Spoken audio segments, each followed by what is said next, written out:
Chapter 12. This is magic.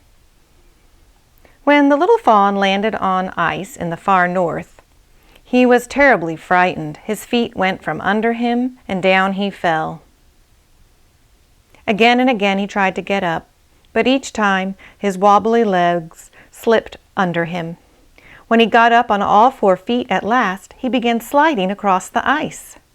He might very well have been sliding still if Big Bill had not at that very moment been making a wish for him on the magic ring. The big pelican was hardly out of sight when the frightened little fawn came sliding right up to the snow elf. The snow elf put out his hand and stopped the little deer. "Oh, thank you for stopping me," said Spot the fawn. "I thought I would go sliding right off the world. Who are you, please?"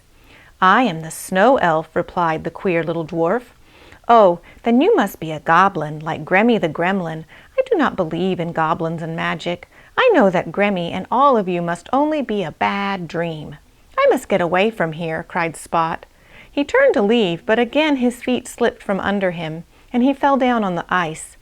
"Oh dear, I should have known that you could not stand on the ice. This will be much better," said the snow elf. And he began to pull long green grass from the top of his funny little hat. Spreading the grass over the ice, he said to the fawn, "Now stand here. You will find it much better." Spot opened his eyes as wide and stepped on soft green grass. By then the snow elf was taking trees out of his tiny pockets and making little woodland for Spot. The little dwarf looked up at the fawn and asked, "Do you like squirrels?"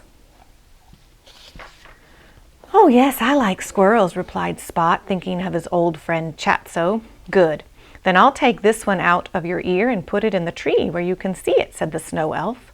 The fawn's mouth dropped open in surprise, and he took his big ears as a squirrel jumped into the tree and chattered at him. "Every woodland needs a bird," said the dwarf. He opened his mouth, and out flew a beautiful little bluebird singing a sweet song. "A rabbit would help too," said the dwarf as he pulled out a white rabbit from one of his boots. "I can't believe what I see. This is all like a strange but happy dream," said Spot. "This is magic," said the snow elf. "Magic is like a dream." "But then you said you don't believe in magic." "Oh yes, I do," said the fawn. "I do believe in magic now." "Good. Then come with me. If you believe in magic, you may come into the snow palace of the snow elves," said the happy little dwarf, now dancing up and down with joy. At the edge of the magic grass, the little deer stopped and looked at the ice in front of him. He was afraid he would fall down again. The snow elf laughed and said, "Do not be afraid. I have a jacket full of snow. It will be soft for you to walk on." Then he pulled off his jacket and shook it. Piles of snow tumbled out and covered the ground. "Will we leave the magic woodland here?" said Spot. "No, someone who does not believe in magic and fairies might not like it here. I will take care of it," said the dwarf. And he did. He picked up a handful of snow and washed the woodland away. Spot was ready to start to the snow palace, but the snow elf cried, "Wait! Your little feet will be cold in the snow. I have some magic shoes for you. With these magic shoes on your feet, you can dance through the snow and ice and walk right into Wonderland." The dwarf snapped his fingers, and a pair of little red shoes stepped out of each of his ears and walked down his arms to his hands. He put the magic shoes on Spot's little feet, and then he and the fawn, laughing happily, went racing across the snow. Chapter 13. The Door to Wonderland. At last, Spot and the snow elf stood before a shining palace. The little fawn was no longer afraid of fairies, elves, goblins, and magic. As he looked up at the big white door, he wondered what was in the great snow palace. "Little fawn, do you believe in magic?" asked the snow elf. "One who wears magic shoes must believe in magic," replied Spot. "This is the door to Wonderland. Walk in," said the little dwarf as he opened the big white door. Spot's eyes opened wide with wonder. Inside the snow palace were many bright rooms. The walls were as clear as glass. Icicles like great poles reached from the floor to the roof. Bands of fairies, elves, and even goblins were working everywhere. In the first room, little elves were cutting out snowflakes in many beautiful shapes.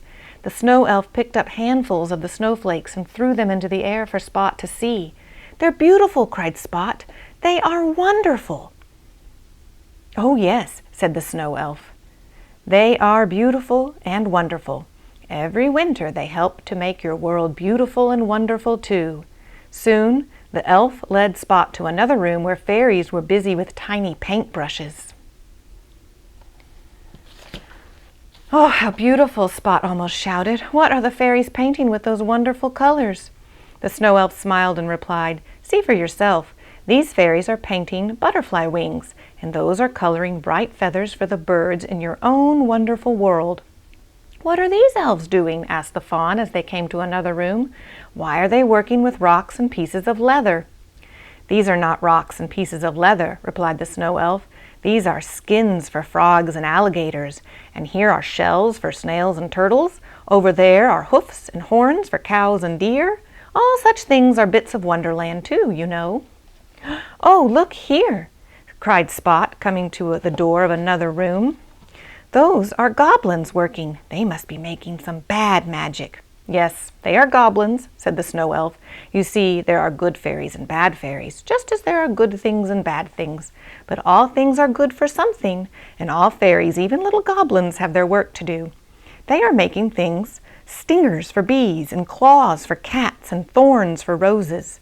These things are also a part of Wonderland, for they help keep their owners from danger." Hearing music, Spot hurried into the next room. "Here the music fairies are at their work," said the snow elf. "What sounds do you hear?" The little fawn held his big ears high and listened, and then he said, "I hear a buzz for the bees' wing. I hear a song for the birds to sing. I hear the chatter of a little squirrel, and I hear the laugh of a little girl. Music, music for a wonderful world." "Here are the flower fairies," called the snow elf as he and Spot moved on to the next room.